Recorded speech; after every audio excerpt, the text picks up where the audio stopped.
Rio Grande do Sul. Meu Deus do céu, levanta. 2 meses. Tudo nós perdemos aqui dentro. Perdemos tudo. Estragando carro, estragando casa. A produção de repolho, couve-flor, isso aí foi tudo, estragou tudo. A reconstrução do estado gaúcho.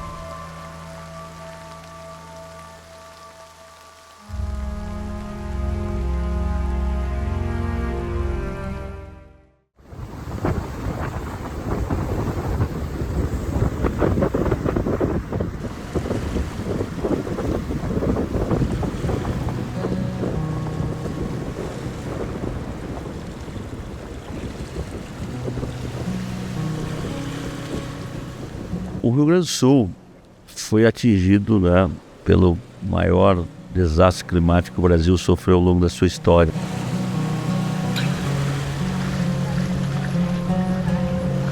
Nós temos 82 mil pessoas que moram em área de risco. As crises trazem muitas dores e o Rio Grande do Sul está dolorido.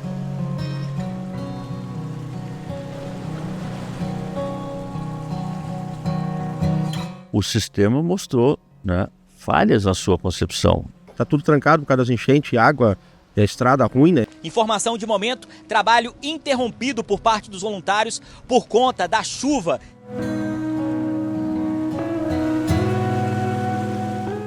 Nossa reportagem está acompanhando os desdobramentos das inundações históricas aqui no Rio Grande do Sul desde o primeiro dia. Nessa primeira semana de julho, nós completamos 2 meses do início do período chuvoso, com transtornos em vários pontos do estado. Dando sequência a essa série de entrevistas, nós conversamos agora aqui na Itatiaia com o prefeito de Porto Alegre, Sebastião Melo, do MDB, que está gentilmente nos atendendo. Prefeito, primeira semana de julho agora, a gente completando 2 meses dessas inundações históricas. Porto Alegre foi uma das cidades mais castigadas por esses temporais. Agora, falando 2 meses depois, qual que é a dificuldade, a missão daqui para frente? É a reconstrução? Mardélio, primeiro, meu abraço a ti, aos ouvintes. A Itatiaia é muito respeitada, não só em Minas Gerais, uma grande empresa de comunicação. Bom, o Rio Grande do Sul foi atingido, pelo maior desastre climático que o Brasil sofreu ao longo da sua história, E dentre as cidades atingida está a capital de todos os gaúchos, que é composta por porto-alegrense e gente de todos os municípios e até de fora, como eu, que sou duplamente gaúcho, Ter o Guaíba, um estuário de 72 quilômetros que vai do norte até o extremo sul da cidade, é uma das coisas mais extraordinárias. Mas quando vem uma quantidade de chuva, que teve alguns lugares que choveu mais de 1.000 milímetros por metro quadrado em poucas horas ou dias, 70% da chuva do Rio Grande deságua em 4 rios, que é o Jacuí, que é o maior rio, que está aqui, 80% da vazão da água, 85%, o Caí, o Gravataí e os Sinos. Mas esses rios são formados também por outros rios, valas, arroios, córregos. Então, essas águas choveram nas cabeceiras, tem, por exemplo, o Jacuí está a 300 quilômetros aqui, na cabeceira de Passo Fundo. Então, a junção dessas duas águas, a chuva na região metropolitana em Porto Alegre, fez com que a bacia do Guaíba, que faz muitos anos que não é desassoreada, ou seja, não é tirada areia, como dos rios, então fez com que a cota de inundação fosse elevada. Do lado de lá nas ilhas, que tu conheceu, nas ilhas, que é uma cota mais baixa, e do lado de cá a cota de inundação é 3 metros, sendo que o Muro da Mauá e os diques têm, alguns deles mais ou menos, mas o Muro da Mauá tem 3. Esse sistema ele foi concebido na década de 60, quando teve uma grande enchente também de 51, repetiu 50 e 60 e poucos também enchentes. E ele nunca tinha sido testado com essa de forma feroz como foi testado. E ele mostrou que a sua concepção teve erros de projetos para uma enchente desse tamanho. Eu sou um gestor que eu olho para frente, Eu acho que nós não temos que buscar culpado de gestores anteriores, mas a gente tem que ter uma governança responsável. Proteção de cheias tem uma responsabilidade maior que a do governo federal. Por quê? Porque está na Constituição, só porque está lá não, porque proteção de cheia envolve bilhões. E bilhões só quem tem é quem detém o orçamento maior que a União. O DNOS construiu essas obras na década de 60 e foi levando isso até 90, quando o Collor, numa medida provisória, extinguiu o DNOS e deixou um verdadeiro limbo sobre a governança desse processo. Então, acho que o primeiro desafio que está posto para nós tem que ter uma institucionalidade, um órgão público que lidere esse processo e que nos reúna a todos. Que tem que ter a liderança do governo federal, sim, mas o Estado do Rio Grande do Sul é composto por 497 municípios, não pode estar fora, e a capital e todos os demais municípios que envolvem esta governança das águas não pode estar fora, até porque a água não tem fronteira. Então, tu tem obras de curtíssimo prazo, que é refazer os diques que foram rompidos, extravasados, os portões, as casas de bomba. Agora, você tem uma recuperação de cheias que é maior do que isso, que aí são obras que envolvem essa quantidade enorme de municípios, porque se você não enfrentar isso, né, de forma coordenada, não adianta só investimento em Porto Alegre. Né? Então, aí envolve desassoreamento de rios, barragens, bacias de amortecimento, alargamento de canal para saída da água no mar, na lagoa. Então tem aí uma série de desafios que envolve 70% do Rio Grande do Sul, mas que envolve aqui especialmente a região metropolitana. Prefeito, nas coletivas que a gente já acompanhou do senhor aqui, mesmo nos momentos de crise das inundações, o senhor já tinha tocado nesse ponto, mesmo na crise o senhor já identificou que essa questão de combate às inundações pode ser uma política de governo, né? Tem que ser uma política de Estado. E o senhor já tinha defendido isso, de ter uma integração. Porto Alegre, capital do Estado, muito importante. Temos o turismo também no interior do Estado. Você tem que agir de maneira integral. Agora esse processo de reconstrução pode ser um momento para estabelecer essa conexão. Deixa eu te dizer o seguinte, eu acho que as crises trazem muitas dores. E o Rio Grande do Sul está dolorido com tantas perdas, né, de pessoas e perdas materiais também. Mas também uma crise te traz a oportunidade de fazer diferente. Acho que nós temos a nossa geração, os gestores, né, que estão aqui, aqueles que vão nos suceder. Eu sou um gestor quando assumi a prefeitura, tinha sido vice já, fui vereador, deputado. Né. Eu não olhei para trás. O que estava dando certo na gestão anterior, eu toquei tudo. Acho que isso é um amadurecimento da política, é uma sequência de gestão que fazem obras grandes. Nenhuma obra grande no Brasil, ou no estado, no teu estado de Minas, ou Rio Grande do Sul, ou Porto Alegre, ele vai começar e terminar apenas no mandato de 4 anos. Vou te dar um exemplo aqui da chamada Obras da Copa. Eu fui o gestor que terminei todas as obras da Copa. A Copa aconteceu em 2014, foi isso? Né? E teve obras que começou em 2011, até a chegada do meu governo não tinha terminado. Porque foram incompetentes os outros governos? Não, porque foram complexos. Projetos que nasceram errados. No Brasil tem uma lógica muito de você fazer projeto rápido e executar a longo tempo. Deveria ser o contrário, demorar mais para fazer projetos e quando você executar não ter erro de projetos. Né? Então eu penso que aqui nós temos uma oportunidade de botar a bola no meio do campo, né, no centro, e dizer, governo federal, vai ser empréstimo a fundo perdido? Porque vou falar de macro drenagem, que aí não envolve a proteção de cheias. Porto Alegre precisa de 5 bilhões para fazer uma macro drenagem. Tem uma cidade que tem muitas cotas baixas, muitos arroios, que precisam, né, ter bacias de contenção. Então, estou falando de 5 bilhões. Bom, é muito dinheiro.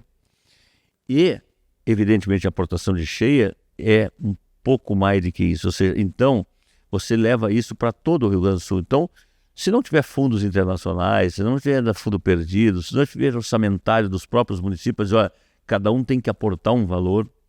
Mas a questão climática, ela passa também por outras questões, né?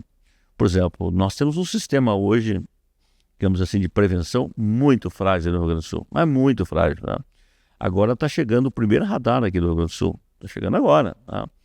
E acho que vai ficar em Montenegro, se não me engano. Né? Mas hoje os nossos radares, hoje que nos atende aqui, é Santa Catarina e outro que está a 300 quilômetros, que é na cidade de Canguçu. Da região metropolitana não tinha nenhum até agora.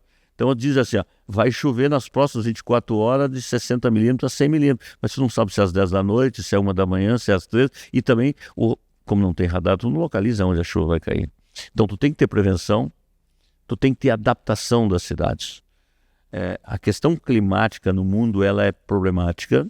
O Brasil, nos últimos 30 anos, é só tu olhar as campanhas presidenciais, as campanhas de governadores, de prefeitos, sabe que isso foi um tema que nunca foi muito presente, né? Porque os orçamentos são muito apertados, né? Todas as cidades, então uma demanda reprimida enorme. Então as cidades precisam ter uma agenda nacional climática com as suas respectivas realidades locais e regionais. Vou pegar o caso de Porto Alegre, tem 1.400.000 habitantes. Nós temos 82 mil pessoas que moram em área de risco. Muitas dessas famílias, que hoje, das 9 mil casas que foram destruídas, todas elas estavam em área de risco. E das 11 que tiveram casas também destruídas parcialmente, boa parte delas estavam em área de risco. É as únicas da cidade? Claro que não. A cidade foi pego 30% das enchentes, mas tem mais 70% que também tem área de risco. Então, é preciso ter um programa nacional e eu diria um SUS da área de risco e dizer qual é o tempo para nós zerarmos isso, porque não basta tu acolher uma família de área de risco na beira do arroio, num pé do morro, numa ribeirinha, se tu não tiver uma condição urbanística, entendeu? De construir parques lineares ou tomar uma outra decisão, outra família volta para aquele local. Então, é enxugar gelo. Se tu não tiver uma amplitude dessa decisão, você vai acolher uma família de área de risco, outra volta para aquele local. Então tem muitos desafios, mas eu queria também dizer o seguinte, um pouquinho do voluntariado, né? Foi uma coisa extraordinária. Aliás, Porto Alegre vai fazer um monumento aos voluntários, porque se não fosse tantos voluntários, nós tínhamos perdido tanta gente. Foi uma desorganização que virou uma grande organização. Essas áreas, por exemplo, das ilhas, por exemplo, né, que é onde chegava aqui em 2 pontos, né, onde chegava a pessoa já tinha uma toalha, já tinha um sanduíche, já tinha um médico para atender, sabia qual é o abrigo que ele ia, qual é a triagem, ou seja, e tudo isso se auto-organizou, claro que com a parceria do poder público. Tá?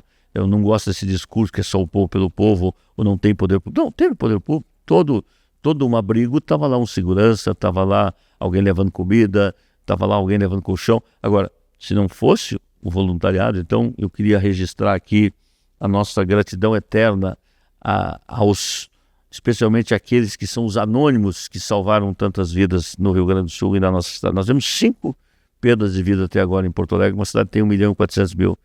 Isso só foi possível porque seja o barco do pescador, seja o barco, seja o jet ski, seja o jipeiro, e todas as outras maneiras se salvando seres humanos e salvando também os animais de estimação, né? Então, primeiro era salvar vidas, sim.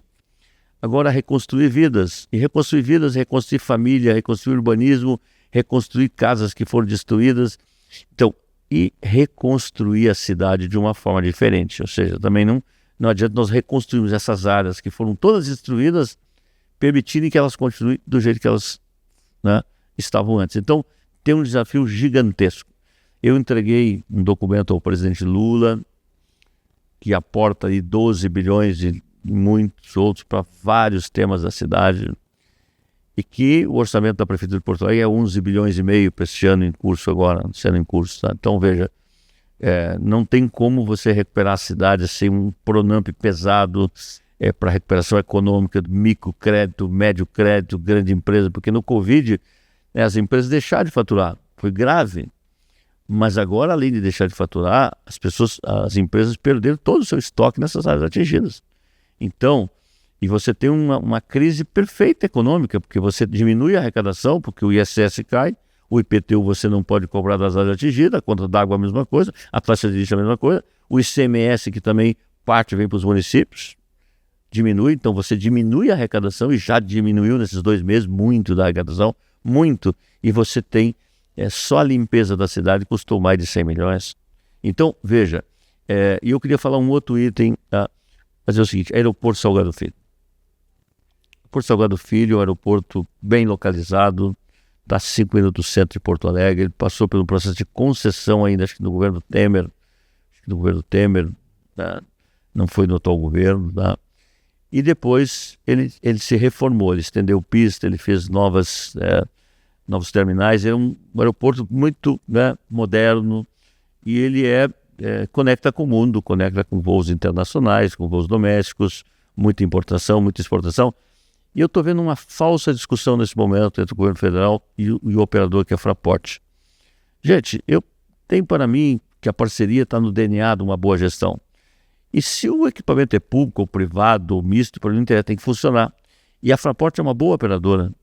Então, ficar discutindo, né, toda essa discussão, porque é isso, porque o reequilíbrio, não reequilíbrio, Bom, se veio uma chuva desse tamanho, o gasto de milhões e milhões com o aeroporto, bom, se não estava previsto no contrato, só tem uma maneira, estende os anos de contrato, entendeu? E reequilibra o contrato, porque agora ficar discutindo se é privado, se é... Não, eu entendo que deve continuar privado e deve voltar a funcionar. O Rio Grande do Sul não suporta até dezembro. A economia, o turismo, os negócios, as cidades não suportam. Hoje, eu estive aqui em Brasília, hoje não tem como ir. Sou prefeito da capital, eu teria que viajar 500 quilômetros para ir a Florianópolis, porque aqui os voos estão muito restritos. Então você imagina, nós estamos ilhados, nós estamos isolados. Tá? Então o aeroporto é um equipamento que não pode, não tem como, mesmo que seja parcialmente, tem que haver um acerto entre o governo federal, que é aquele que comanda a concessão com a concessionária, e reabrir o aeroporto. Nós tivemos uma informação importante da Fraport que, desmistificando algo que estava sendo dito na internet, que ela já cravou que não vai devolver o aeroporto, que ela quer permanecer com o aeroporto. Prefeito, queria falar em outros 2 pontos bem específicos aqui. Primeiro, queria falar com o senhor, como que o senhor avalia, como gestor, sobre a questão dos sistemas de drenagem, de proteção aqui da cidade? Há quem avalie que ocorreu falha, ou o senhor acha que só foi dimensionado, como o senhor já mencionou aqui, para um outro momento, para uma outra realidade? Como que o senhor avalia essa questão das comportas, o sistema de proteção que existe hoje em Porto Alegre? Mardélio, os fatos falam mais do que qualquer posicionamento. O sistema mostrou, né, falhas na sua concepção. Nós temos 2, 3, 4 diques. Dique é que você levanta para poder fazer a proteção de cheia. Um extravasor, que é na Zona Norte, que é atrás da Federação das Indústrias do Rio Grande do Sul, um grande dique, que se tivesse estourado teria tragédia na Zona Norte da cidade. Nós tivemos um dique que foi estourado aí um pouco mais abaixo, que é na Vila Brasília, dentro do Sarandir. Aqui ao lado da Arena do Grêmio, que é um lugar conhecido como Grande Quarto Distrito, mas é o Humaitá, outro dique que não funcionou. E a usina do gasômetro, que é também um símbolo da cidade. A água passou 1,5 metro dentro da usina do gasômetro, que é quando termina o cais embarcadero, que é onde tinha a operação aqui portuária até 2004. Bom, tu tem um sistema de muros que é parte pequena, são 2 quilômetros e pouco, 2,5, né? Que é o muro que nasceu dessa proteção de cheia, e ele tem a chamada comportas, né? Que são esses portões, né?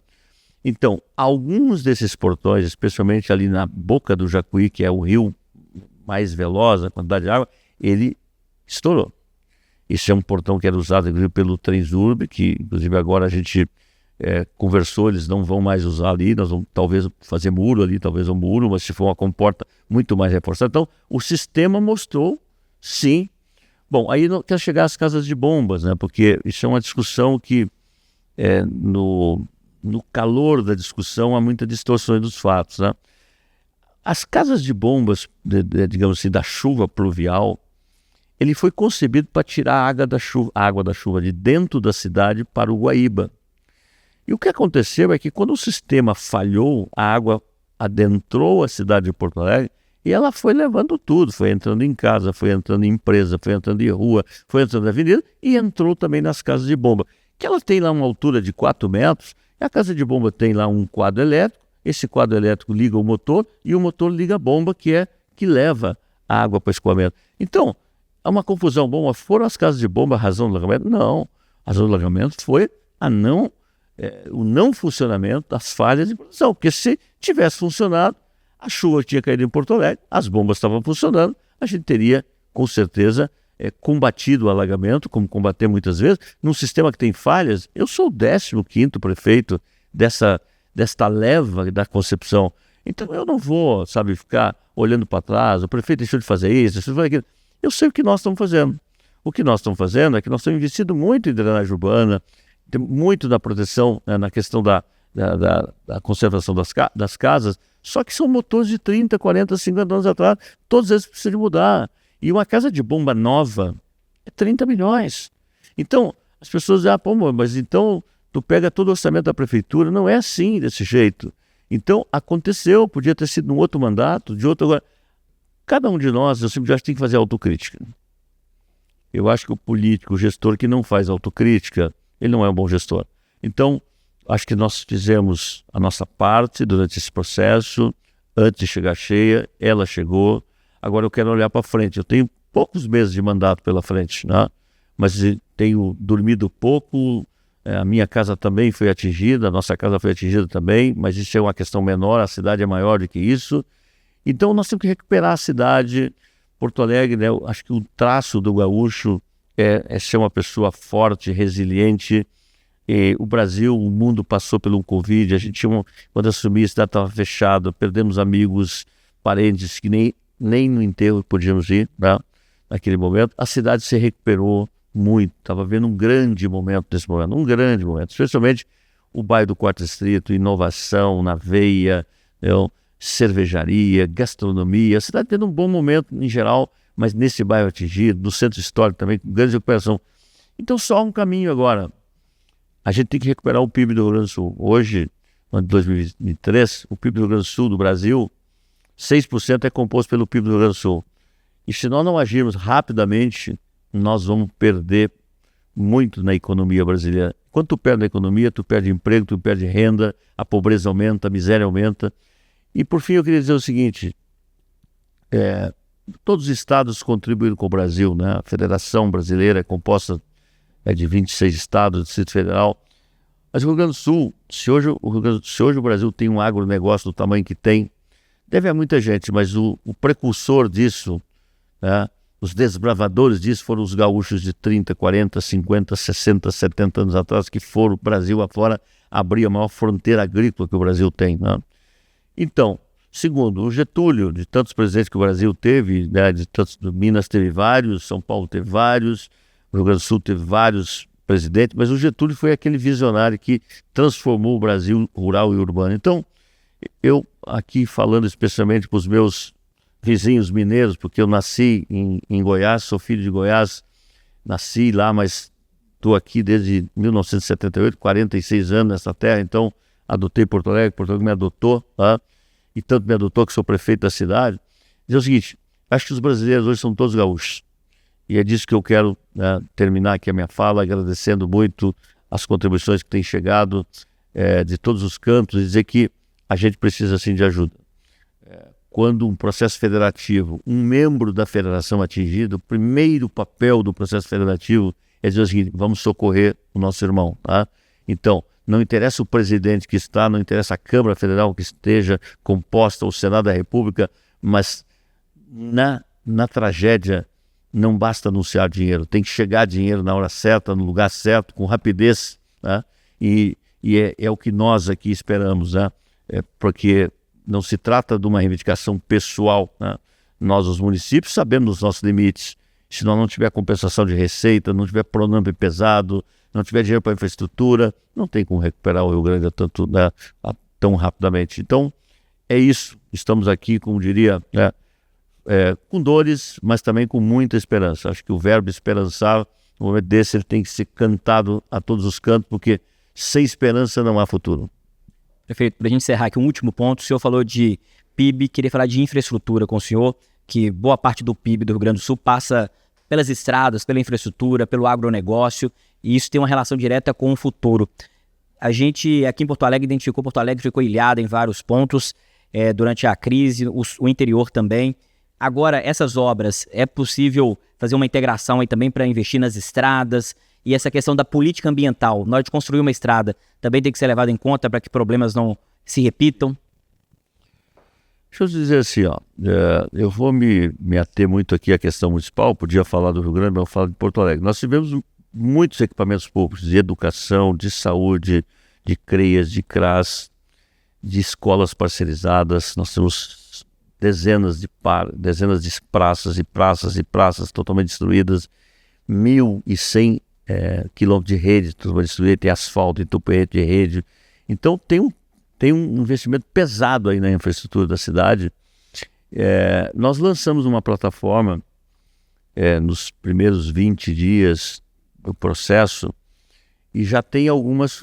que plataforma é essa? Pedindo que os investidores do Brasil, né, do Rio Grande, do mundo, adotassem equipamentos públicos. Nós já tivemos 2 sucessos importantes. Uma escola na Zona Norte, chamada Salzano Vieira da Cunha, obra de 7 milhões. A Ambev, juntamente com o Grupo Gerdau, disse, olha, nós vamos recuperar e vamos devolver essa escola como a nossa contribuição para a cidade. A Multiplan, que é uma empresa que investe aqui também, acabou disponibilizando um dinheiro que estava reservado para uma outra obra, que é um dinheiro público, porque trata-se de um TCAP, que é um termo de compromisso, né, de construção, mas ele disponibilizou 40 milhões para a gente usar nestas áreas da Orla 1, da Orla 3, da Orla de Ipanema, Orla do Lami, que não estava sendo destinado nesse termo inicialmente. Então eu espero que ações como essa se pipoquem, porque aí se tu tiver essa parceria do privado, dos fundos internacionais, do governo federal, o governo do estado tem limitações enormes. O Rio Grande do Sul passa por uma situação financeira cruel ao longo dos últimos anos, né? Então eu sei da limitação do governador também, mesmo que seja um bom parceiro, mas não esperamos muito de dinheiro, porque ele conseguiu negociar aí, transferir o pagamento da dívida, né? Mas isso por si só, esse é o dinheiro que tem que ser usado exatamente na reconstrução do estado do Rio Grande do Sul. Então só tem um caminho: união, foco, tu entendeu? E cooperação. Se não tivesse esse tripé aqui, o Rio Grande e a cidade não saem do atoleiro. Prefeito, agradecer a entrevista. Obrigado por conversar com a Itatiaia e com os mineiros. Olha, o meu abraço a ti, tá? Que volte aqui numa outra situação para curtir a nossa cidade, a nossa gastronomia, a nossa cultura e levar o meu abraço, né, a esse estado tão querido, de tanta riqueza cultural, gastronômica. Belo Horizonte é uma cidade fantástica. Eu, toda vez que posso ir lá, agora estou bastante isolado, acho uma cidade de tantas do Minas Gerais. Então, muito obrigado por estar aqui e muito obrigado aos mineiros, também a empresa de água Copasa. Copasa, CEMIG também ajudou. Copasa, CEMIG, doações que aqui chegaram, carretas lotadas. Então, gratidão em nome do povo de Porto Alegre e tenho certeza em nome do povo do Rio Grande do Sul.